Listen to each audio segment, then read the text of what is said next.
Hello guys, இந்த வீடியோவில் நம்ம எம்ஆர்பி தமிழ் தகுதி தேர்வோட ப்ரீவியஸ் இயர் கொஸ்டின் பேப்பர், அதாவது எம்ஆர்பி அசிஸ்டன்ட் சர்ஜன் ஜென்ரலுக்கு 2025 ஜனவரியில் நடந்த கொஸ்டின் பேப்பரை நம்ம டீட்டெயிலாக டிஸ்கஸ் பண்ண போகிறோம். இதை ஃபுல்லாக பார்த்தீங்கன்னா உங்களுக்கு ஒரு ஐடியா கிடைக்கும் எந்த மாதிரி கொஸ்டின் கேட்குறாங்க அப்படின்னு. இதில் மொத்தம் 50 கொஸ்டின்ஸ் நம்ம டிஸ்கஸ் பண்ணுவோம். அதில் 20 questions match the following type and 30 question வந்து MCQ multiple choice questions type. So without further delay நம்ம உள்ளே போயிடுவோம். ஸோ இதுதான் ஃபர்ஸ்ட் கொஸ்டின். நெடுந்தொகை என்று அழைக்கப்படும் எட்டுத்தொகை நூல் எது அப்படின்னு கேட்குறாங்க. எட்டுத்தொகையில் மொத்தம் ஒரு 8 நூல்கள் இருக்கும். அதில் நெடுந்தொகை அப்படின்னா என்ன நூல் அப்படின்னு பார்த்தீங்கன்னா அகநானூறு. இந்த அகநானூறு தான் நெடுந்தொகை அப்படின்னு சொல்லுவாங்க, தெரிஞ்சு வச்சுக்கோங்க. அடுத்து செகண்ட் கொஸ்டின் என்னென்னா, லைட் ஆஃப் ஏஷியா அப்படிங்கிற நூலோட ஆசிரியர் என்னன்னு கேட்குறாங்க. இதுமாரி நூலோட ஒவ்வொரு பேரை கொடுத்த ஆசிரியர் யாருன்னு கேட்பாங்க. இதுக்காகவே நம்ம தனியாக நூல் ஆசிரியர் அப்படின்னு ஒரு வீடியோ போட்டிருக்கோம், அதை மறக்காமல் பார்த்துருங்க. பார்த்தீங்கன்னா இந்தமாரி கொஸ்டினுக்கு ஈஸியாக ஆன்சர் பண்ணிடலாம். ஸோ இந்த லைட் ஆஃப் ஏஷியாவை எழுதுனது யாருன்னு பார்த்தீங்கன்னா எட்வின் அர்னால்ட். இவர் தான் அதோட ஆத்தர். அடுத்து மூணாவது கொஸ்டின் பார்த்தீங்கன்னா, தமிழ் எழுத்துக்களில் மிக பெரும் சீர்திருத்தத்தை செய்தவர்.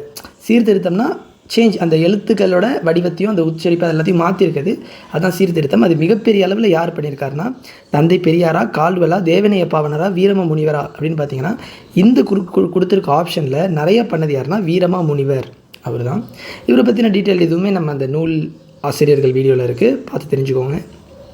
அடுத்து விடுதலையினால் உண்டாகும் மகிழ்ச்சியையும் சுதந்திரத்தினால் உண்டாகும் மனநிறைவையும் வேண்டுமானால் அவற்றுக்கான விலை துன்பமும் தியாகமும் அப்படின்னு கூறினது யாருன்னு கேட்குறாங்க. ஸோ இப்படி ஒருத்தர் பேசுகிறாரு அப்படின்னா அவர் எப்படிப்பட்ட ஆளாக இருப்பார் அப்படின்னு பார்த்தீங்கன்னா துன்பம் தியாகம் பண்ண துஞ்சவராக இருப்பார். அப்படி யாருன்னா ஒரு போர், அதாவது வயலன்ஸ் அந்த மெத்தடை எடுக்கிறவர். ஆப்ஷனில் பாருங்கள், நேதாஜி சுபாஷ் சந்திர போஸ், பசும்பொன் முத்துராமலிங்கனார், பேராசிரியர் மாசு அண்ணாமலை, மகாத்மா காந்தி. இந்த கொடுத்துருக்க ஆப்ஷனில் இது யார் அப்படின்னு பார்த்தீங்கன்னா அது சொன்னது நேதாஜி சுபாஷ் சந்திர போஸ் அவர்கள். அடுத்து நம்ம 5வது கொஸ்டின் என்ன பார்க்க போகிறோம்னா, இந்தியாவின் முதல் பெண் ஆசிரியர். இது வந்து சிறந்த பெண்மணிகள் அப்படிங்கிற ஒரு டாபிக் ஒன்று இருக்குது 9வது வகுப்பில். அந்த ஒரு சாப்டர்லேருந்து இதை கேட்டிருக்காங்க. அதில் ஒரு குவிக்காக சொல்லிடுறேன். இந்த முதல் பெண் ஆசிரியர் அது யாருன்னு பார்த்தீங்கன்னா சாவித்ரிபாய் பூலே அப்படிங்கிறவங்க தான் முதல் பெண் ஆசிரியர். இது மட்டும் இல்லாமல் இந்த பண்டித ராமாபாய் அப்படிங்கிறவங்க என்ன பண்ணாங்க அப்படின்னு கேட்டாங்கன்னா இவர்கள் வந்து தடைகளை மீறி கல்வி கற்ற ஒரு பெண், பண்டித ராமாபாய் அப்படின்னு சொல்கிறாங்க. அடுத்து முத்துலட்சுமி ரெட்டி அவங்க யாருன்னு பார்த்தீங்கன்னா முதல் மருத்துவர், அதாவது முதல் பெண் மருத்துவர் இவங்க தான். மற்றும் தேவதாசி ஒழிப்பு சட்டத்துக்கும் இவங்க நிறையா பாடுபட்டிருக்காங்க. அடுத்து ஐடாஸ் சோஃபியா ஸ்காட்டர்.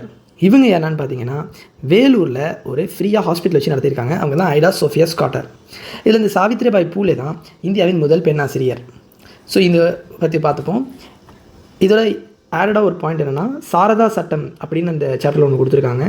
அந்த சட்டம் எதுக்குன்னா பெண்களுக்கு அனைத்து விதமான கல்விகளும் சமமாக கொடுக்கறதுக்காக அந்த சட்டம் கொண்டு வந்திருக்காங்க. அடுத்து 6வது என்ன கொஸ்டின் கேட்டிருக்காங்கன்னா, பண் எண்ணாம் பாடற் கியைபின்றேல் கண் எண்ணாம் கண்ணோட்டம் இல்லாத கண் குரட்பாவில் பயின்று வந்த அணி என்னன்னு கேட்குறாங்க. ஸோ இது நல்லா பாருங்கள். பண் எண்ணான் பாடன் கியைபின்றேல் அப்படின்னா பாடல் இல்லாத இசை எப்படி நல்லா இருக்கிறாதோ அதே மாதிரி கண் எண்ணாம் கண்ணோட்டம் இல்லாத கண், ஒரு தொலைநோக்கு பார்வை, ஒரு கண்ணோட்டம் இல்லாத கண் தேவையற்றது, அதுக்கு யூஸ் இல்லை அப்படிங்கிறாங்க. எப்படி பாடல் இல்லாத இசைக்கு யூஸ் இல்லையோ அதுமாரி கண்ணோட்டம் இல்லாத கண்ணுக்கு யூஸ் இல்லை, அது போல் அப்படின்னு ஒரு எக்ஸாம்பிளாக வச்சு காட்டுறாங்கல்ல, அதனால இது எடுத்துக்காட்டு உவமை அணி கீழே வந்துடுது. அடுத்து பார்த்தீங்கன்னா கண்டான் என்பதின் வினை எச்சம் என்னன்னு கேட்குறாங்க. ஸோ ஷார்ட்டாக தெரிஞ்சுக்கோங்க. எச்சம் அப்படின்னா முடிவு பெறாத சொல், அதுதான் எச்சம். வினை அப்படின்னா ஒரு ஒர்க். இப்போ இந்த கண்டான் அப்படின்னா அவன் கோயிலை கண்டான் அப்படின்னா அதோடு முடிஞ்சிருது. அப்போ அது முற்று, அது வந்து முற்று கணக்கில் வந்துடும். அதை எச்சமாக மாற்றணும்னா அது வந்து கண்டினியூஸ் பண்ணணும், அதாவது அது அதோடு முடியாத மாரி ஆக்கணும். இப்போ வினை எச்சம் அப்படின்னா நம்மளோட வார்த்தைகள் இந்த அண்டர்ஸ்கோரில் வந்துடும். அதுக்கப்புறம் ஒரு வினை இருக்கணும். வினைனா என்ன? ஒரு வேலை, அந்த வேலை இருக்கணும். சரிங்களா? இப்போ வந்தான் அப்படின்னு வச்சுக்கோம். வந்தான் அப்படின்னா அது ஒரு வேலை. இப்போ இதை ஏதோ ஒன்று வந்தான்னு முடிஞ்சால் அது வந்து வினை எச்சமாயிடும். அப்போ இங்கே என்ன வருது? கண்டான். கண்டானை நம்ம சேஞ்ச் பண்ணுறோம். எப்படி சேஞ்ச் பண்ணுறோம்? கண் வந்தான், தப்பு, கண்டு வந்தான். இப்போ பாருங்கள், கண்டு வந்தான் என்ன ஆகுது?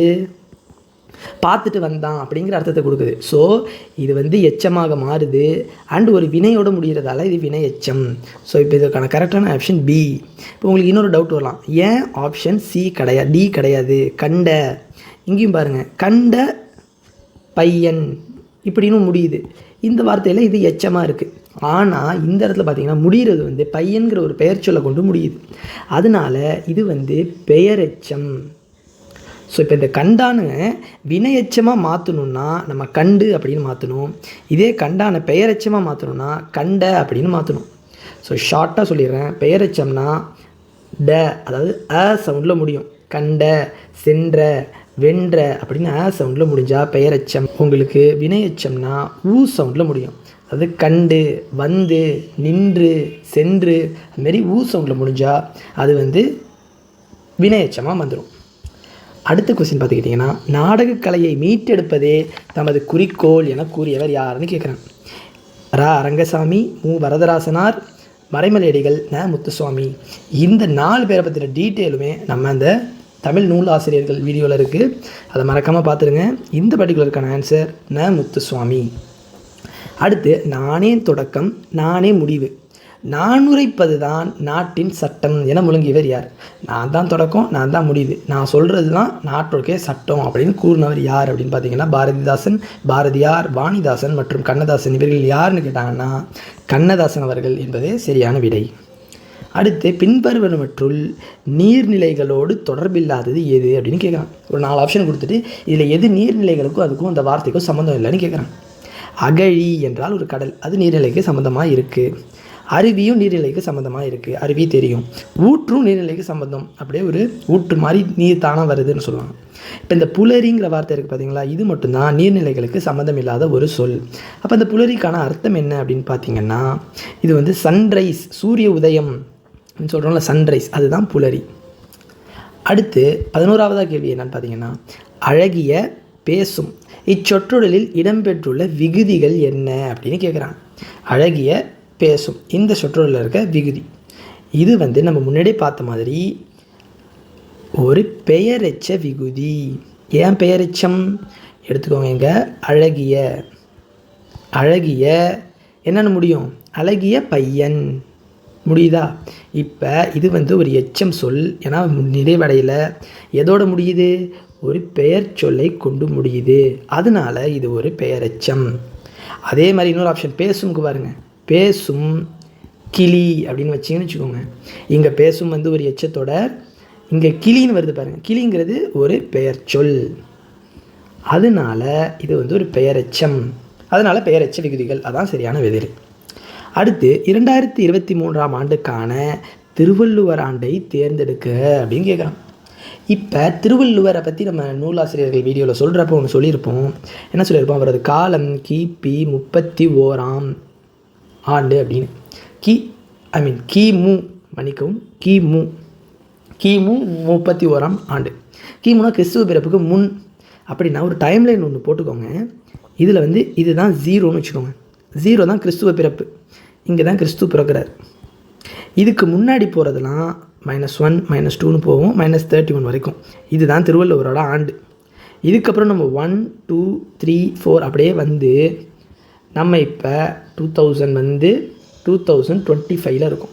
இங்கே கொஸ்டினில் என்ன 23 அப்படின்னு வச்சுருக்காங்க, 23 இருக்கும். இப்போ இந்த கொஸ்டினில் என்ன கேட்குறாங்கன்னா, நம் கிறிஸ்துவர் ஆண்டு அப்படின்னு பார்த்தீங்கன்னா நம்ம இந்த கிறிஸ்துவ பிறப்புலேருந்து இது வரைக்கும் எடுத்துக்கணும். அதாவது 0லேருந்து 2023 அப்படின்னு பார்த்தா 2023 ஆண்டு வந்துடும். இதுவே நம்ம வந்து திருவள்ளுவர் ஆண்டு அப்படின்னா இந்த -31லேருந்து வரணும் இந்த 2023 வரைக்கும். இதுதான் நம்மளோட கொஸ்டின். இப்போ பாருங்கள், கணக்கு போடுவோம். இங்கே எவ்வளோ இருக்குது? 0 to 2023 எவ்வளோ இருக்குது? இங்கே ஒரு 2023 இருக்குது. இங்கே 0லேருந்து -31 இருக்கும், ஒரு 31 இருக்குது. இது ரெண்டுத்தையும் சேர்த்தா நமக்கு கிடைக்கிறது 2054 ஆண்டுகள். அப்போ எத்தனாவது திருவள்ளுவர் ஆண்டு அப்படின்னு பார்த்தீங்கன்னா 2054 என்பது சரியான விடை. அடுத்து நம்ம 13வது கேள்வி பார்த்துக்கிட்டிங்கன்னா, செந்தமிழ் அந்தணர் என அழைக்கப்படுபவர் யாருன்னு கேட்டிருக்காங்க. இதில் உவே சுவாமிநாத ஐயர், ரா இளங்குமரனார், சுப்பிரமணிய பாரதி, பாரதிதாசன் இருக்குது. உங்களுக்கு அந்த நூலாசிரியர் வீடியோவில் பார்த்துருந்தீங்கன்னா உங்களுக்கு தெரிஞ்சிருக்கும் என்ன ஆன்சர் அப்படின்னு. இதுக்கு ரா இளங்குமரனார் தான் ஆன்சர். செந்தமிழ் அந்தணர் என்பவர் ரா இளங்குமரனார். இதை நீங்கள் தெரியலனா எப்படி போடுறது அப்படின்னு பார்த்தீங்கன்னா, உவேசா அவர் யார்? தமிழ் தாத்தா உவேசா. அடுத்து சுப்பிரமணிய பாரதியார், இவர் யார்? இவர் தான் பாரதியார்னு சொல்கிறோம். அவருக்கு செந்தமிழ் அந்தணர்னு ஒரு பேர் கிடையாது. அடுத்து பாரதிதாசன். இவர் சுப்ரதனம், அவருக்கு பாரதிதாசன் பேர் வச்சுருக்காங்க, அவருக்கும் செந்தமிழ் ஒரு பேர் கிடையாது அப்படின்னு தெரிஞ்சு வச்சுக்கோம். அடுத்து 14வது கேள்வி நம்ம என்ன பார்க்குறோன்னா, பொருந்தாத நூலினை கண்டறிக. அப்படின்னா ஒரு 4 நூல்கள் கொடுத்துருக்காங்க, அதில் 3 நூலுக்கு ஒரு சம்மந்தம் இருக்குது, 1 மட்டும் சம்மந்தம் இல்லாமல் இருக்குது, அதை நம்ம கண்டுபிடிக்கணும். கண்டுபிடிச்சிருவோம். ஃபஸ்ட்டு ஆத்திச்சூடி, ஓகே, கொன்றை வேந்தன், நருந்தொகை, நல்வழி, இந்த 4 புக்கு இருக்குது. இதில் ஆத்திச்சூடியை வச்சே நீங்கள் சொல்லலாம். ஆத்திச்சூடி ஔவையார் எழுதுனது, கொன்றை வேந்தன் ஔவையார் எழுதுனது, நருந்தொகை ஔவையார் எழுதுனதா?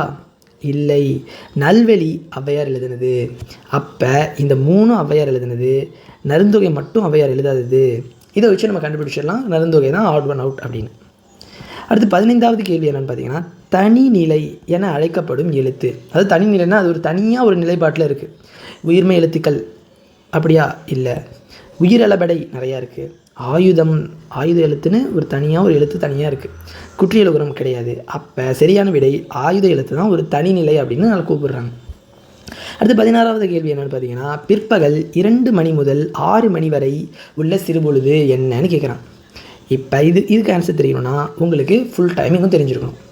இதை ஈஸியாக சொல்லித்தரேன். ஃபஸ்ட்டு விடிய காலில் 2 மணிலேருந்து 6 மணி வரைக்கும் இது நம்ம என்ன சொல்கிறோம் அப்படின்னு பார்த்தீங்கன்னா, வைகரை. இந்த இடத்துல தான் நிறைய பேர் எந்திரிக்க சொல்லுவாங்க, அதுதான் வைகரை. அடுத்து 6 மணிலேருந்து 10 மணி வரைக்கும் தான் காலை நேரம்னு சொல்கிறோம்ல, இது உங்களுக்கு ஈஸியாக ஞாபகம் வச்சுக்கலாம். அடுத்து 10 மணிலேருந்து மதியானம் 12 மணி வரைக்கும் என்ன இருக்கும்? உச்சி வெயில் அடிக்கும், அதுதான் நண்பகல் இந்த நேரம். அடுத்து 2 மணிலேருந்து 6 மணி வரைக்கும், அதுதான் நம்ம கொஸ்டின்லேயும் கேட்கப்பட்டிருக்கு, நிறைய தடவை கேட்கப்படுறதும் இதுதான் ஏற்பாடு அப்படின்னு சொல்கிறாங்க, இந்த சூரியன் மறையும் நேரம். அடுத்து சூரியன் மறைந்த பிறகு 6 முதல் 10 வரை இதுதான் மாலை நேரம் அப்படின்னு சொல்கிறாங்க. அடுத்து நமக்கு 10 மணிலேருந்து விடிய காலை 2 மணி வரைக்கும் அர்த்த ராத்திரின்னு சொல்லுவோம்ல, அதுதான் நடு சாமம்னு சொல்லுவோம், அதுதான் யாமம். ஸோ இந்த 6 தான் சிறு பொழுதுகள். இப்போ இதை வச்சு நம்ம ஆன்சர் போடணும். 2 மணி முதல் 6 மணி வரை எது? ஏற்பாடு. அப்படியே இந்த ஆன்சரை டிக் பண்ணிட்டு போயிட்டே இருக்க வேண்டியதான். அடுத்து 17 சரியான நிறுத்தக்குறிகளை அமைந்து தேர்ந்தெடுக்க. என்ன இருக்குது? அந்தோ இயற்கை அழிகிறதே அப்படின்னு ஒரு ஷாக்கிங்காக சொல்கிறாங்க. அந்தோ அப்படின்னு கையை காட்டி அதுவே ஒரு ஷாக்கிங். அடுத்து இயற்கை அழிகிறதே, அது ஒரு ஷாக்கு. அப்போ ரெண்டுத்துக்குமே எக்ஸ்க்ளமேட்டரி மார்க் கொடுக்கணும். எங்கே கொடுத்துருக்காங்க? இங்கே கொடுத்துருக்காங்க, இங்கே கொடுத்துருக்காங்க. இங்கே தேவையில்லாமல் இந்த இதெல்லாம் கொடுத்துருக்காங்க, இதெல்லாம் தேவையில்லை நமக்கு. இந்த டபுள் கொட்டேஷன் கூட தேவையில்லை, ஜஸ்ட்டு ரெண்டுத்துக்கும் எக்ஸ்க்ளமேட்டரி மார்க் கொடுத்தா போதும். So C is the correct answer. அடுத்து 18வது கேள்வி, கேடு என்பது என்ன மாரி சொல்? தொழில் பெயரா, முதல்நிலை தெரிந்த தொழில் பெயரா, வினைத்தொகையா, வினையால் அணையும் பெயரான்னு கேட்குறாங்க. இப்போ கேடு அப்படிங்கிற வார்த்தை எந்த வார்த்தையிலேருந்து வருது அப்படின்னு பார்த்தீங்கன்னா, கெடுதல். இன்னொருத்தருக்கு கெடுதல் பண்ணுறது அப்படிங்கிறது அது ஒரு என்னது? அது ஒரு தொழில். கெடுதல் பண்ணுறதுங்கிறது ஒரு தொழில், அதாவது ஒரு வேலைனா தொழில். இப்போ இந்த கெடுதலை தான் நம்ம மாற்றுறோம். எப்படி இந்த வார்த்தை மாறுது? கேடு விளைவிக்கிறது அப்படின்னு மாறுது. இப்போ இந்த முதல் வார்த்தை கே என்பது திரிந்து கே ஆக மாறுகிறது. கெடு வந்து கேடாக மாறுது. அப்போ இது வந்து ஒரு முதல்நிலை திரியுது, மற்றும் இது ஒரு தொழில், ஏன்னா அது ஒரு வேலை, அதனால் தொழிற்பெயர். ஆக கேடு என்பது முதல்நிலை திரிந்த தொழிற்பெயர் ஆகும். அடுத்து பார்த்துக்கிட்டிங்கன்னா 19வது கேள்வி, வினை மரபு பொருந்தாத சொற்களை கண்டறிக. இப்போ வினை மரபுனா என்ன? மரபு சொற்கள்னு தனியாக நம்ம ஒரு வீடியோ போட்டிருக்கோம், அதை பார்த்திங்கன்னா டீட்டெயிலாக இருக்கும். இதில் பாருங்கள், முறுக்கு சாப்பிட்டான், கூடை முடைந்தான், பால் பருகினான், பானை வனைந்தான். இதில் பார்த்துக்கிட்டிங்கன்னா பானை வனைதல் அப்படிங்கிறது ஒரு அதுக்கான மரபு. பாலை பருக தான் முடியும், கரெக்டு. கூடை முடைய தான் முடியும். ஆனால் முறுக்கை சாப்பிடுவாங்களா அப்படின்னு கேட்டிங்கன்னா கிடையாது. முறுக்கை தின்ன முடியும், ஏன்னா அது ஒரு தின்பண்டம், ஒரு நொறுக்கு தீனி, ஒரு ஸ்நாக்ஸு, அதை வந்து திங்க தான் முடியும். உணவு மாரி இருந்தால் தான் அது சாப்பிட முடியும். அதனால முறுக்கு சாப்பிட்டான் என்பது தவறான விடை, முறுக்கு தின்னான் என்பது சரியான விடை. அடுத்து 20வது கேள்வி பார்த்துக்கிட்டிங்கன்னா, ஆசிரியப்பாவால் இயற்றப்பட்ட பாடல்களை பெரும்பான்மையாக கொண்ட இலக்கியங்கள். அதாவது எந்த இலக்கியத்தில் பெரும்பான்மையான பாடல்கள் ஆசிரியப்பாவை கொண்டு அமைந்திருக்கிறது அப்படின்னு கேட்டாங்கன்னா அதற்கான பதில் சங்க இலக்கியங்கள். சங்க காலத்து இலக்கியங்கள் தான் ஆசிரியப்பாவால் மெயினாக இருக்கும். அடுத்து தடவரை என்பதற்கான இலக்கண குறிப்பை தேர்ந்தெடுக்க. தடவரைங்கிறது ஒரு என்ன வார்த்தை அப்படின்னு கேட்டிங்கன்னா, இது ஒரு உரிச்சொல் தொடர். உரிச்சொல் அப்படின்னா ஒரு சொல்லோட பண்பையோ ஒரு குறிப்பையோ மிகைப்படுத்தி கூறுறது தான் உரிச்சொல். அதுதான் தடவரை அப்படிங்கிற தமிழ் புத்தகத்தில் கொடுத்துருக்காங்க. அடுத்து முதலாகு பெயருக்கான சான்று. ஆகு பெயர்னா என்ன? இந்த ஆப்ஷனை வச்சு சொல்கிறேன் பாருங்கள். முல்லையை தொடுத்தான் அப்படின்னா உங்களுக்கு முல்லைன்னா என்னது, அது ஒரு பூ. ஆனால் அந்த பூவை தொடுத்தான்னு சொல்லாமல் முல்லையை தொடுத்தான்னு பேரை வச்சு சொல்கிறாங்க, அதுதான் ஆகு பெயர். அடுத்த ஒரு எக்ஸாம்பிள் பாருங்கள். மறிக்கொழுந்து நட்டான். மறிக்கொழுந்து எடுத்து நடல, அதோட விதையோ இல்லை அதோட செடியோ எடுத்து நடுறாங்க, அந்த மாதிரி. அடுத்து பைங்கூழ் வளர்ந்தது. மஞ்சள் பூசினான். இந்தமாரி கேஸில் இப்போ மஞ்சள் பூசினான்னா மஞ்சள் கலர் எடுத்து பூச மாட்டான், மஞ்சளை எடுத்து பூசுகிறான். அது மஞ்சள் கலராக இருக்கிறதுனால நம்ம அது மஞ்சள் அப்படின்னு சொல்கிறோம், மஞ்சள் பூசினான் அப்படின்னு சொல்கிறோம். ஸோ இதுதான் ஆகு பெயர். இப்போ மஞ்சள் பூசினான்னா அது ஒரு கலர் சம்மந்தப்பட்ட ஆகு பெயர், அது நிறம் சம்மந்தப்பட்ட ஆகு பெயர், அதான் பண்பாகு பெயர். அதே முதலாகு பெயர் அப்படின்னா என்னென்னா பொருளாகு பெயர் அப்படின்னு இன்னொரு வார்த்தை இருக்குது, அதுதான் முல்லையை தொடுத்தான். இதுதான் அதுக்கான எக்ஸாம்பிள். ஏன்னா முல்லை என்பது ஒரு பூ, அந்த பூவை ஒரு பொருளாக கருதி அது ஒரு முதல் பெயரை வச்சு கொடுக்குறாங்க, அது முல்லை அப்படின்னு, அதுதான் முதலாகு பெயர் அப்படின்னு சொல்கிறாங்க. அடுத்து 23வது கேள்வி பார்த்துக்கிட்டிங்கன்னா மலர்பாதம். இச்சொல்லில் உள்ள உவமேயம் என்னன்னு கேட்குறாங்க. இது தெரியறதுக்கு முன்னாடி உவமைனா என்ன, உவமேயம்னா என்ன அப்படின்னு ஷார்ட்டாக சொல்லிடுறேன். உவமை அப்படின்னு ஒரு வார்த்தை இருக்குது, உவம உருபு அப்படின்னு ஒரு வார்த்தை இருக்குது, உவமேயம் அப்படின்னு ஒரு வார்த்தை இருக்குது. இப்போ இந்த மலர்பாதம் அப்படின்னா நம்ம அதை எப்படி சொல்லலாம், மலர் போன்ற பாதம் அப்படின்னு வச்சுக்கோங்க, ஒரு எக்ஸாம்பிளுக்கு வச்சுக்கோங்க. இப்போ இது என்ன பண்ணுறாங்க, அந்த பாதத்தை மலரோடு கம்பேர் பண்ணுறாங்க. அதாவது மலர் தான் இங்கே பெருசு, பாதம் சின்னது, அந்த பாதத்தை எடுத்து மலரோட கம்பேர் பண்ணுறாங்க. அப்படிங்கிறப்ப இந்த மலருங்கிறது தான் உவமை, எது பெருசாக இருக்கோ அதுதான் உவமை. இந்த போன்ற அப்படின்னு ஒரு வார்த்தை இருக்குல்ல இடையில, அதுதான் உவம உருபு. அண்ட் பாதம் எந்த பொருளை வச்சு பெருசோட கம்பேர் பண்ணுறாங்களோ அதுதான் உவமேயம். இந்த எக்ஸாம்பிளில் இப்போ சச்சின் டெண்டுல்கரை போல் ஒரு இளம் வீரர் ஆடினான் அப்படின்னா சச்சின் டெண்டுல்கர் தான் உவமை, அவர் தான் பெரிய ஆள். அவரை போல் அப்படின்னா அதுதான் உவமே உருபு. ஒரு இளம் வீரர் அப்படின்னா அந்த இளம் வீரர் தான் இங்கே உவமேயம் அப்படி ஞாபகம் வச்சுக்கோங்க. இப்போ இந்த மலர் பாதத்தில் உள்ள உவமேயம் என்னன்னு கேட்குறாங்க. அப்படின்னா என்ன, பாதம். ஆப்ஷன் டி, பாதம் இஸ் த ரைட் ஆன்சர். அடுத்து 24வது கொஸ்டின் என்னென்னு பார்த்தீங்கன்னா பெயர் சொல் எச்ச சொல்லாக திரிந்து அளபெடுப்பது டேஷ் அளபெடை அப்படின்னு கேட்குறாங்க. ஒன்றும் இல்லை, அளபெடை அப்படின்னா என்னென்னா நம்ம ஷார்ட்டாக எக்ஸ்பிளைன் பண்ணிடுறேன், அதை வச்சு பார்த்துக்கோங்க. இப்போ ஒரு செய்யுளில் நம்ம ஒரு வார்த்தையை சொல்கிறோம், அந்த வார்த்தைக்கு ஒரு பாட்டை எடுத்துக்கோங்களேன். ஒரு பாட்டு இங்கே ஆரம்பித்து அந்த வார்த்தை இங்கேக்குள்ளே முடியணும்னு வச்சுக்கோங்க அந்த பாட்டில். ஆனால் அந்த வார்த்தை சின்ன வார்த்தையாக இருக்குது. ஃபார் எக்ஸாம்பிள் இவ்வளோ தான் அந்த வார்த்தை வருது. இப்போ அந்த பாட்டோட டியூன் மாறுமா இல்லையா, அந்த வார்த்தை சின்னதாக சொன்னேன். அதனால என்ன பண்ணுறாங்க, இந்த வார்த்தையவே அப்படியே கொஞ்சம் எக்ஸ்டெண்ட் பண்ணி இது வரைக்கும் வச்சுக்கிறாங்க. அதுதான் அளபெடை. அளவு எடுக்கிறது, அளவு எடுத்து சொல்கிறது, அதான் அளபெடை. இப்போ ஃபார் எக்ஸாம்பிள் ஒரு செய்யுள் இசை அளபெடைன்னு இருக்குது, இதை எக்ஸாம்பிளாக வச்சு பார்ப்போம். இங்கே என்னென்னா கடா அப்படின்னு ஒரு வார்த்தை இருக்குதுன்னு வச்சுக்கோங்களேன், கடா, அதை கடா அப்படின்னு சொல்கிறாங்க. சில செய்யுள்களில் இப்படி இருக்குது. ஏன்னா கடா அப்படின்னா உங்களுக்கு வார்த்தை மாறாது, பொருள் மாறாது, ஆனால் அதோட அளவு அந்த மேட்ச் ஆகுது, அளபெடுக்குது. இதுதான் செய்யுள் இசை அளபெடை அப்படின்னு சொல்கிறாங்க. இது இன்னிசை அளபெடை அப்படின்னா என்னென்னு பார்த்துக்கிட்டிங்கன்னா, இன்னிசை அளபெடை ஒரு எக்ஸாம்பிள் சொல்கிறேன். கொடுப்பதூவும், கொடுப்பதும் அப்படின்னு இருக்குது, அதை கொடுப்பதூவும் அப்படின்னு சொல்கிறாங்க. கொடுப்பதும் அதை செய்யுள் பாட்டுக்காக கொடுப்பதூவும் அப்படின்னு சொல்கிறாங்க. இதுதான் இன்னிசை அளபெடை. அடுத்து சொல்லிசை அளபெடை அப்படின்னா என்னென்னு பார்த்தீங்கன்னா, ஒரு நசை அப்படின்னு ஒரு வார்த்தை இருக்குன்னா அதுக்கு செய்யுள் இருக்கிறதுக்காக கடைசியில் ஒரு நசையி.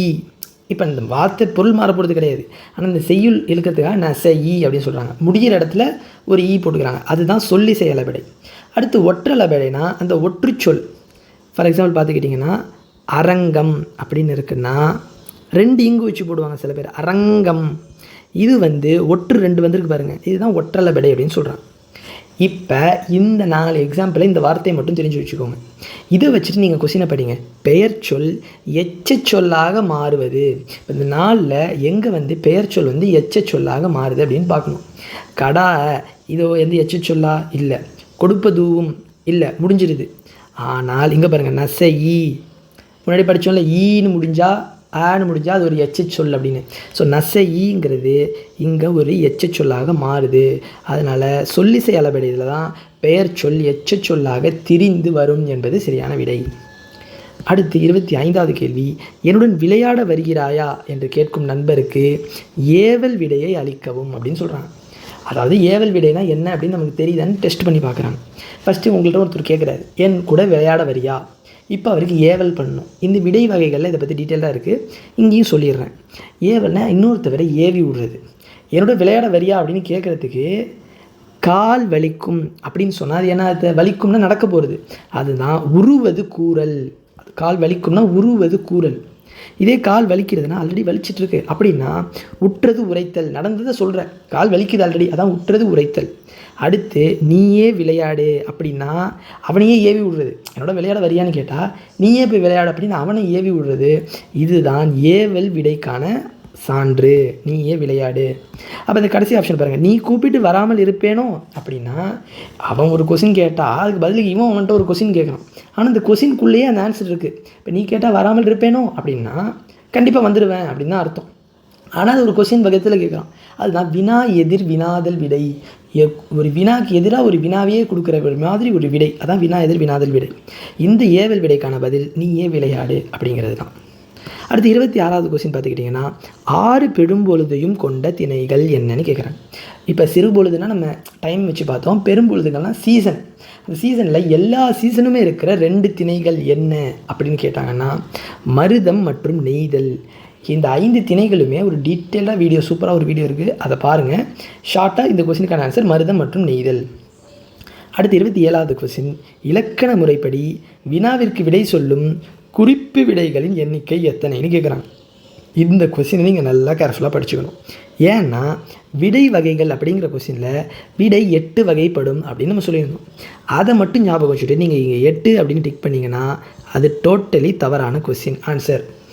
ஏன்னு பார்த்தீங்கன்னா இவங்க கேட்குறது குறிப்பு விடைகளின் எண்ணிக்கை அப்படின்னு ஸ்பெசிஃபிக்காக கேட்குறாங்க. அப்போ அந்த 8 விடைகளில் குறிப்பு விடைன்னு கொஞ்சம் இருக்குது.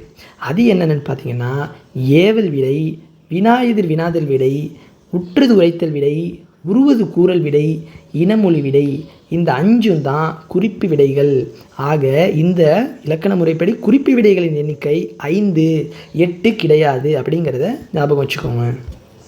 அடுத்து நம்ம 27வது கேள்வி, பிரெஞ்சு தேசிய நூலகத்தில் அச்சிடப்படாத நூல்கள் சிலவற்றின் தலைப்பை கண்டதாக கூறியவர் யார் அப்படின்னு நம்ம புக்கில் பற்றி கூறியிருக்காங்க. அது யாருன்னு கேட்குறாங்க. இந்த கேள்விக்கான விடை தனிநாயக அடிகள் அப்படின்னு ஞாபகம் வச்சுக்கோங்க. இவர் தான் பிரெஞ்சு தேசிய நூலகத்தில் போய் அச்சிடப்படாத நூல்களோட பெயர்களை பார்த்ததா சொல்லியிருக்கார், தனிநாயக அடிகள். அடுத்து 29வது கேள்வி, தேவதாசி ஒழிப்பு சட்டம் நிறைவேற்ற துணை நின்றவர் யார்? நம்ம முன்னாடியே பார்த்தோம், தமிழ் பெண்மணிகள், சிறந்த பெண்மணிகள் சிலவர் கொஞ்சம் பேரை குறிப்பிட்டிருக்காங்கன்னு சொல்லியிருந்தோம். அந்த சாப்டரில் தான் இதுவும் இருக்குது. எனது தேவதாசி ஒழிப்பு சட்டத்தை நிறைவேற்ற துணை நின்றவர் யார் அப்படின்னு.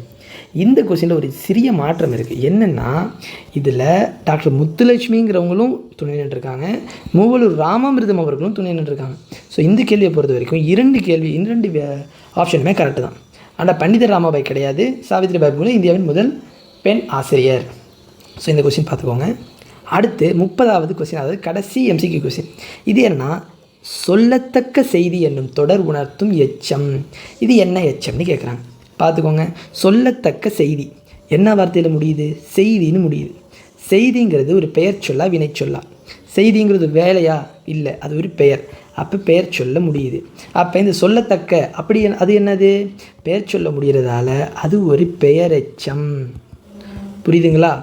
இப்போ இந்த இடத்துல ஒரு வார்த்தை சேர்த்துருக்காங்க. என்னது? தக்க அப்படிங்கிற ஒரு வார்த்தை சேர்த்துருக்காங்களா? இந்த தக்க அப்படிங்கிற ஒரு வார்த்தைக்கு என்ன அர்த்தம்னா இது ஒரு கூட்டு நிலையை உண்டாக்குது, அந்த தக்க அப்படிங்கிறது. ஸோ சொல்லத்தக்க செய்தி அப்படின்னா அது ஒரு கூட்டுநிலை பெயரெச்சமாக மாறுது. சாதா பெயரெச்சம் கிடையாது, ஒரு கூட்டுநிலை பெயரெச்சம். அடுத்து இனிமேல் நம்ம 20 கொஸ்டின் எம்சி இந்த மேட்ச் தி ஃபாலோயிங் பார்க்க போகிறோம்.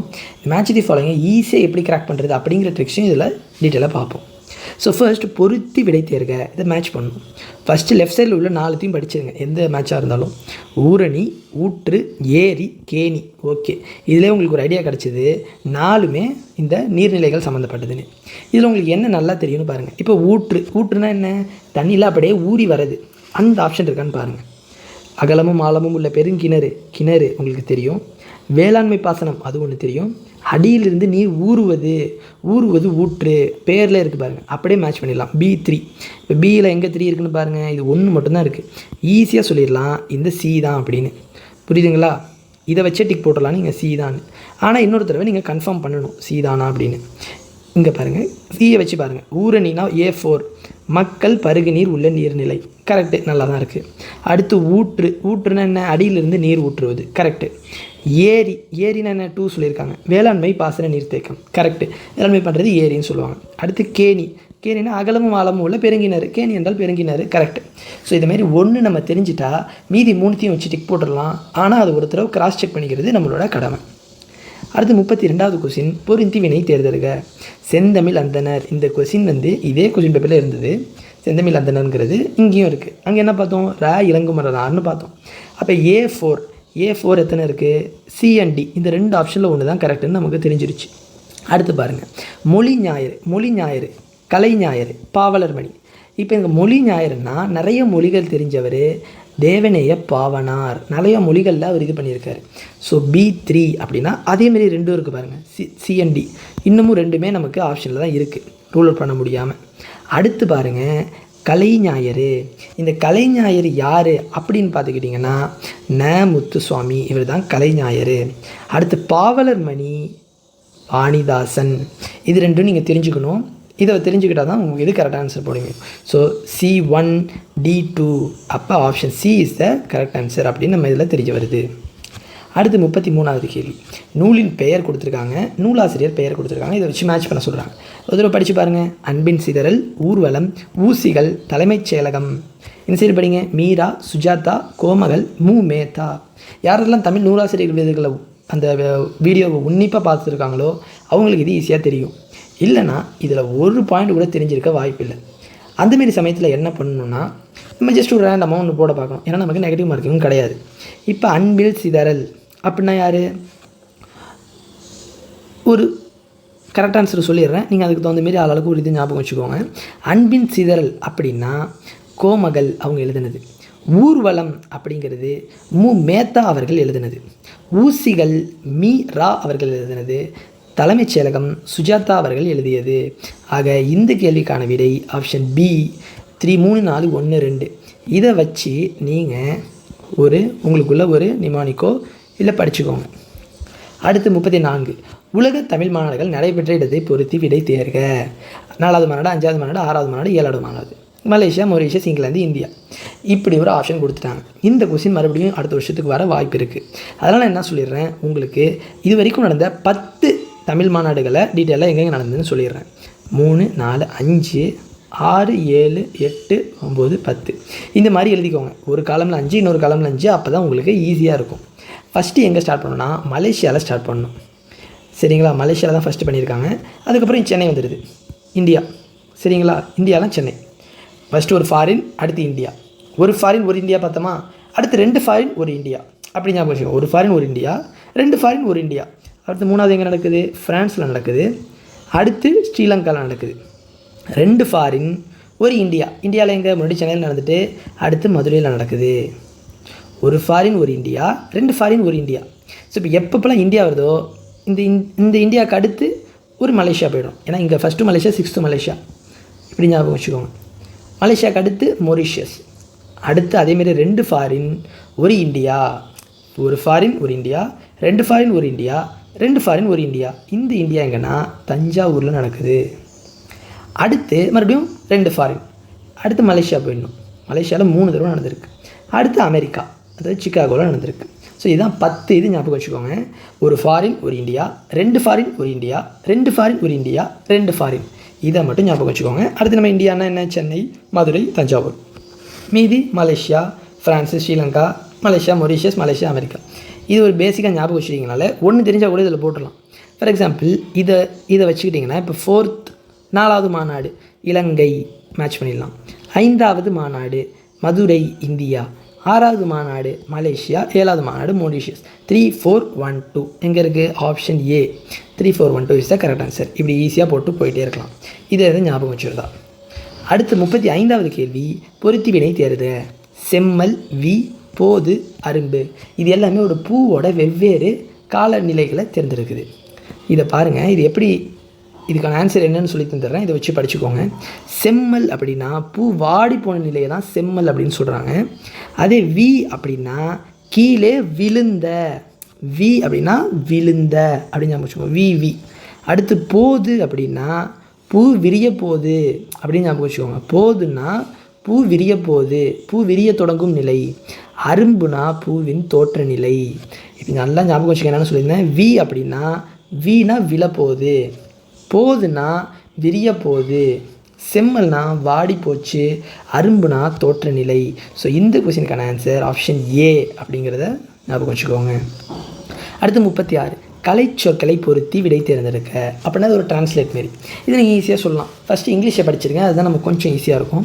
Transform, transfer, transcribe, transact. இதில் உங்களுக்கு என்ன தெரியும்? ட்ரான்ஸ்ஃபர் அப்படின்னா என்னென்னா ஈஸியாக தெரியும். என்ன ஒரு இடத்துலேருந்து இன்னொரு இடத்துக்கு மாறுறது. அது ஆப்ஷன் இருக்கான்னு பாருங்கள். படியெடுத்தல், செயற்படுத்தல், உருமாறுதல், மாறுதல். அப்போ ட்ரான்ஸ்ஃபர்னால் மாறுதல். D2 எங்கே இருக்குது? 2 ஆப்ஷன் இருக்குது. அடுத்து பாருங்கள், ட்ரான்ஸ்ஃபார்ம்னா உருமாறுதல். ஆப்ஷன் பார்த்தோம்ல, ட்ரான்ஸ்ஃபார்ம்னா ஒரு இதுலேருந்து உருமாறுறது. C1 எங்கே இருக்குது? Only option D. இங்கே இந்த 2 தெரிஞ்சாலே போதும். டி ஆப்ஷன் டிக் பண்ணிட்டு போயிட்டே இருக்கலாம். ஆனால் இப்போ நம்ம படிக்கிறதால இன்னொன்று என்ன தெரிஞ்சுக்கணும்? இந்த ட்ரான்ஸ்கிரைப்னா என்ன, ட்ரான்ஸ்ஆக்ட்னா என்னென்னு தெரிஞ்சுக்கணும். A3 படி எடுத்தல்னா ட்ரான்ஸ்கிரைப், செயல்படுத்துதல்னா ட்ரான்ஸ்ஆக்ட். தெரிஞ்சு வச்சுக்கோங்க. அடுத்து 37வது கேள்வி பொருத்தி விடை தேர்க. வடுப்படுவன, கல்லுண்பன, மையுடையன, மருளுடையன. இது சரி. வண்டுகள், நீண்ட மலைகள், இளமான்கள், மாங்காய்கள். இது தமிழ் புக்கை படிக்காதவங்களுக்கு இது என்ன கொஸ்டின், என்ன கேட்க நினைக்கிறாங்கன்னு கூட தெரியாது. ஆனால் இதை பற்றி ஷார்ட்டாக சொல்கிறேன், உங்களுக்கு புரிஞ்சிடும். இது வந்து மெய்கீர்த்தி அப்படின்னு சொல்லிட்டு சோழ மன்னரின் பெருமைகளை பாடிய ஒரு நூல்லேருந்து எடுக்கப்பட்ட ஒரு வாக்கியங்கள். இதில் என்ன சொல்லுவாங்கன்னா பாருங்கள், வடுபடுவன மாங்காய்கள். அதாவது அந்த தஞ்சாவூர், அதாவது இந்த சோழ நாட்டில் மாங்காய்கள் மட்டுமே வடுபடுவன, மக்கள் அல்ல. மக்களை யாரும் வடுபட மாட்டாங்க, மாங்காய்கள் தான் வடுபடுவாங்க அப்படின்னு சொல்கிறாங்க. அடுத்து கல்லுண்பன. கல்லுனா என்ன? கல் குடிக்கிறது. கல்லுண்பன வண்டுகள். வண்டுகள் மட்டுமே கல் உண்ணும். அந்த சோழ நாட்டின் மனிதர்கள் கல்லுண்ண மாட்டார்கள் அப்படிங்கிற மாதிரி சொல்கிறாங்க பெருமையை. அடுத்து மையுடையன. மைனா என்ன? கருமை. மையுடையனா அப்படியே அந்த இடமே இருள் சூழ்ந்து இருக்கிறது. மையுடையன நீண்ட மலைகள். அந்த ஊரில் இருக்க நீண்ட மலைகள் வேணால் இருள் சூழ்ந்துருக்கலாம், ஆனால் அந்த மக்களிடையே இருள் சூழலை, எல்லாம் செழிப்பாக இருக்காங்க அப்படிங்கிற மாதிரி பெருமையை சொல்கிறது. அடுத்து மருளுடையன. மருளுடையன இளமான்கள். அந்த மான்கள் கண்ணில் வேணால் மருள்தல் இருக்கலாம், ஆனால் மனிதர்கள் கண்ணில் இருக்காது, எல்லாம் செழிப்பாக இருப்பாங்க அப்படிங்கிற மாதிரி ஒரு பெருமையாக சொல்கிறாங்க எங்கே? சோழ நாடை. அதுதான் இந்த கொஸ்டினுக்கான ஆன்சர். ஸோ வடுபடுவன மாங்காய்கள், மக்கள்கள் அல்ல. கல்லுண்பன வண்டுகள், மனிதர்கள் அல்ல. மையுடையன நீண்ட மலைகள், மனிதர்கள் அல்ல. மருளுடையன இளமான்கள், சோழ நாட்டின் மனிதர்கள் அல்ல. 4 1 2 3 ஆப்ஷன் டி. ஈஸியாக இருக்குங்களா? அடுத்து 38. இங்கே என்ன சொல்கிறாங்கன்னா பொருத்தி விடையை தேர்ந்தெடுக்க. எந்த இடத்த சொல்லிட்டு யார் கட்டினாங்க அப்படின்னு கொஸ்டின். பஞ்சபாண்டவர் ரதம். யாராச்சும் இந்த டூர் போயிருந்தாங்கன்னா தெரியும். இது வந்து மகாபலிபுரத்தில் இருக்கும் ஒரு சிற்பம், பஞ்சபாண்டவர் ரதம்னு சொல்லிட்டு. இதை கட்டினது யார்? மகாபலிபுரம்னா யார் அந்த இடத்துல இருப்பா அப்படின்னு பார்த்துக்கிட்டிங்கன்னா, மகாபலிபுரத்தில் கட்டினவங்க பல்லவர்கள். A4 ஆப்ஷன் ஏ இருக்குது, சி இருக்குது. அடுத்து கழுகுமலை வெட்டுவான் கோயில் சிற்பங்கள். இப்போ கழுகுமலைனாலே மாறன் புரோட்டா கடை, கோயில் வாசல், கழுகுமலை, அதுதான் எல்லாருக்கும் தெரியும். ஆனால் இந்த கழுகுமலை வெட்டுவான் கோவில் சிற்பங்கள் வந்து யாருடையது அப்படின்னு பார்த்துக்கிட்டிங்கன்னா இது பாண்டவர் காலத்துடையது அப்படின்னு தெரிஞ்சுக்கோங்க. அடுத்து தஞ்சை பெரிய கோயில் சோழர்கள் கட்டினதுன்னு எல்லாத்துக்கும் தெரியும். மதுரை மீனாட்சி அம்மன் கோயில் நாயக்கர்கள் உடையது. ஸோ இதுக்கான ஆன்சர் ஆப்ஷன் ஏ 4 3 2 1. அடுத்து 39வது கேள்வி பார்த்திங்கன்னா பொருத்தி வினை அறிக. சிற்பக்கலை கூடம், உலகத் தமிழ் சங்கம், வள்ளுவர் கோட்டம், தமிழ் பல்கலைக்கழகம். எது எந்தெந்த ஊரில் இருக்குதுன்னு கேட்குறாங்க. ஸோ இது வந்து தமிழ்நாட்டில் நீங்கள் எந்த ஊரில் இருந்தாலும் உங்கள் ஊரில் பக்கத்தில் என்ன இருக்கோ அது உங்களுக்கு கண்டிப்பாக தெரிஞ்சிருக்கும். அதை வச்சு மற்ற ஆப்ஷன்லாம் இந்த மாதிரி கொஸ்டினுக்கு போட்டுடலாம், படிக்கணும்லாம் அவசியம் இல்லை. இப்போ பாருங்கள், சிற்பக்கலை கூடம் அது எங்கே இருக்குது? சென்னை, பூம்புகார், தஞ்சாவூர், மதுரை. இதில் பூம்புகாரில் இருக்குது. ஸோ பூம்புகார் மற்றும் சுற்று வட்டாரில் இருக்கவங்களுக்கு இது கண்டிப்பாக தெரிஞ்சிருக்கும், சிற்பக்கலை கூட இங்கே தான் இருக்குதுன்னு. அந்த குரூப் ஊரில் இருக்கவங்களாம் இதை போட்டுடலாம். அதுமாரி உலக தமிழ் சங்கம் இது எங்கே இருக்குது? மதுரையில் இருக்குது. மதுரை சார்ந்த ஊர்களில் இருக்கவங்க இதை வச்சு நம்ம ஆன்சர் கண்டுபிடிச்சிடலாம். இந்த ஆப்ஷனில் இப்போ மதுரை B3 4 B4ன்னு இருக்குது. இந்த இது ரெண்டு வச்சு அடுத்து நீங்கள் ஈஸியாக ஷார்ட் லிஸ்ட் பண்ணிட்டீங்க பார்த்தீங்களா? அடுத்து வள்ளுவர் கோட்டம். வள்ளுவர் கோட்டம் எங்கே இருக்குது? சென்னையில் இருக்குது. ஸோ சென்னை நிறைய பேர் வந்திருப்பீங்க மற்றும் சென்னையிலே இருக்கவங்களும் இருப்பீங்க. அவங்களுக்கு வள்ளுவர் கோட்டம் சென்னையில் இருக்குதுன்னு தெரிஞ்சிருக்கும். அதை வச்சு போட்டுடலாம். அடுத்து தமிழ் பல்கலைக்கழகம் எங்கே இருக்குன்னா தஞ்சாவூரில் இருக்குது அப்படின்னு தஞ்சாவூர் சுற்று வட்டாரத்தில் இருக்கவங்களுக்கு தெரிஞ்சிருக்கும். ஸோ இந்த மாதிரி எந்த ஊரில் நீங்கள் இருக்கீங்களோ அதுக்கான ஒரு ஆன்சரை கண்டுபிடிச்சிட்டிங்கன்னா அதை வச்சு நீங்கள் ஈஸியாக போட்டுடலாம். ஸோ இந்த கொஸ்டினுக்கு ஆன்சர் 2 4 1 3 ஆப்ஷன் சி. அடுத்து 40வது கேள்வி, பொருந்தி வினை தேர்க. இதில் வந்து ஒரு பழமொழி மாரி இருக்குது, அதுக்கான அர்த்தத்தை சொல்கிறாங்க. ஆயிரங்காலத்து பயிர் அப்படின்னா என்னது? காலாகாலமாக இருக்கிறது, நீண்ட காலமாக இருப்பது. அடுத்து கல்லில் நீர் உரைத்தல். இப்போ ஒரு கல் இருக்குது, அந்த நார் உரைத்தல், அந்த கல்லிலிருந்து நாரை எடுக்க முடியுமா? முடியாது, அது வந்து ஒரு இயலாத செல். அடுத்து கம்பி நீட்டுதல். கம்பி நீட்டிட்டாண்டா அப்படின்னு சொல்கிறாங்களே, அப்படின்னா என்ன? எஸ்கேப் ஆகிட்டான் அப்படின்னா நீ விரைந்து வெளியேறுதல். அடுத்து காணல் நீர். காணல் நீர்னால் என்ன? தூரத்துலேருந்து பார்க்குறப்ப காணல் நீர் இருக்கிற மாதிரியே இருக்கும், கிட்டக்க போனால் இருக்கிறது. அதுதான் இருப்பது போல் தோன்றும் ஆனால் இருக்காது. 3, 1, 4, 2 எங்கே இருக்குது ஆப்ஷன்? Option C. ஸோ இதுக்கெல்லாம் நீங்கள் படிச்சுட்டு போகணுங்கிற அவசியமே கிடையாது. இந்த 50 மார்க்கில் 20 மார்க் நீங்கள் எடுத்தால் பாஸ் அப்படின்னா நீங்கள் எதுக்கும் படிச்சுட்டு போகணுங்கிற அவசியமே கிடையாது. இந்தமாரி கொஸ்டின்லாம் ஈஸியாக போட்டுட்டு வந்துடலாம். அடுத்து இது ஒரு பொறுத்துக. காந்திய கவிஞர், பகுத்தறிவு கவிராயர், உவமை கவிஞர், ரசிகமணி. இந்தமாரி கொஸ்டினுக்கு தான் நம்ம 1 hour வீடியோ ஒன்று போட்டிருக்கோம், தமிழ் நூலாசிரியர்கள்னு சொல்லிட்டு. அதை படித்தாலே போதும், இந்தமாரி கொஸ்டின்லாம் ஈஸியாக போட்டுடலாம். இதில் வந்து பகுத்தறிவு கவிராயர், இது வந்து நம்ம அதை நிறையா தடவை ஸ்ட்ரெஸ் பண்ணி சொல்லியிருக்கோம் அந்த வீடியோவில். யாருன்னா உடுமலை கவி. அண்ட் உவமை கவிஞரும் நல்லா ஸ்ட்ரெஸ் பண்ணி சொல்லியிருக்கோம், சுரதா. காந்திய கவிஞருமே சொல்லியிருக்கோம், அவர் தான் வே. ராமலிங்கனார். ரசிகமணி டி.கே. சிதம்பரனார். ஸோ இந்த கொஸ்டினுக்கான option A is the right answer. அடுத்து 42. இங்கே சொல் இருக்குது, பொருள் இருக்குது. சொல்லுக்கான பொருளை கண்டுபிடிக்கணும். ஃபஸ்ட் என்ன சொல் இருக்குது? நிழல் இகழும், தெளிவு, கூற்றவா, ஓர்தல். இந்த சைடு நல்லறிவு, பிரிவுகளாக ஒளி புரிந்திய நற்காட்சி. இப்போ வந்து இது நீங்கள் படிக்கவே இல்லைன்னு வச்சுக்கோங்க, படிக்காமல் போகிறீங்க. இப்போ இந்த கொஸ்டினை எப்படி சால்வ் பண்ணுறது அப்படின்னு பார்த்தீங்கன்னா, நிழல் இகழும் அப்படின்னா நிழல்னா என்ன? ஒரு ஷேடோ. ஷேடோ ஃபஸ்ட்டு எந்த இடத்துல இருந்தால் ஷேடோ வரும்? ஒரு வெளிச்சம் இருந்தால் தான் வரும். ஸோ சம்திங் வெளிச்சம் இருட்டு சம்மந்தப்பட்ட ஒரு வார்த்தைன்னு ஞாபகம் வச்சுக்கோங்க. பாருங்கள், நல்ல அறிவு, அதுக்கும் வெளிச்சம் இருட்டுக்கும் சம்மந்தம் இல்லை. பிரிவுகளாக வெளிச்சம் இருட்டுக்கும் சம்மந்தம் இல்லை. ஒளி புரிந்திய, வெளிச்சம் இருக்குது பார்த்தீங்களா, அப்படியே நிழலை தூக்கி ஒளி புரிந்தியால் சம்மந்தப்படுத்திடுங்க. அடுத்து தெளிவு. தெளிவுனா என்ன? ஒரு கிளாரிட்டி, கிளியராக இருக்குது அப்படின்னு. இப்போ நல்ல அறிவு, அறிவுக்கும் கிளாரிட்டிக்கும் சம்மந்தம் இருக்கா? இல்லை. பிரிவுகள்னால் என்ன? செக்ஷன், அப்படியும் சம்மந்தம் இல்லை. அடுத்து நற்காட்சி. நல்லா தெரியுது. நற்காட்சினா நல்லா தெரியுது, தெளிவாக தெரியுது, நல்லா தெரியுது. ஸோ தெளிவு நற்காட்சின்னு போட்டுடலாம். கூற்றவா. கூற்று அப்படின்னா கூறு போட்டு வைக்கிறான்னு சொல்லுவாங்க, அதான் கூற்று. அப்படி நான் தனித்தனியாக பிரித்து வைக்கிறது. பிரிவுகளாக வைத்தல், கூற்றுவானா பிரிவுகளாக. அடுத்து ஓர்தல் அப்படின்னா மீதி ஒன்று நல்லறிவு. ஸோ இதை மட்டும் தெரிஞ்சு 3, 4, 2, 1 சொல்லிட்டு ஆப்ஷன் சியை நம்ம போட்டு வந்துடலாம். இதுக்கு நீங்கள் எங்கேயும் படிக்கணும், ஸ்பெஷல் கிளாஸ் போகணுங்கிற அவசியமே கிடையாது. அடுத்து எண்ணு பெயர்களை பொருத்தி வினை இருக்க. வந்து எண் 3, 3, 3, 4 வார்த்தை இருக்குது. இது என்ன லாங்குவேஜ்னு கண்டுபிடிக்கணும். ஆப்வியஸாக நமக்கு தெரிஞ்சது 3 தமிழ், A2 2 இடத்துல இருக்குது, பிஆ டிஆ. இப்போ இந்த கொஸ்டினை பார்த்தோன்னே நமக்கு 4 ஆப்ஷன் கொஸ்டின் கிடையாது, இது ஒரு 2 ஆப்ஷன் கொஸ்டின் தான். அடுத்து பாருங்கள், 3 3. இப்போ மலையாளத்தில் நீங்கள் நமக்கு தெரிஞ்சது கிட்டக்க நியரஸ்ட்டு மலையாளம் தான். அவங்க எப்படி சொல்லுவாங்க? மோனே அப்படின்னு ஒரு ஷார்ட்டாக அந்த வார்த்தை தான் நமக்கு தெரியும்.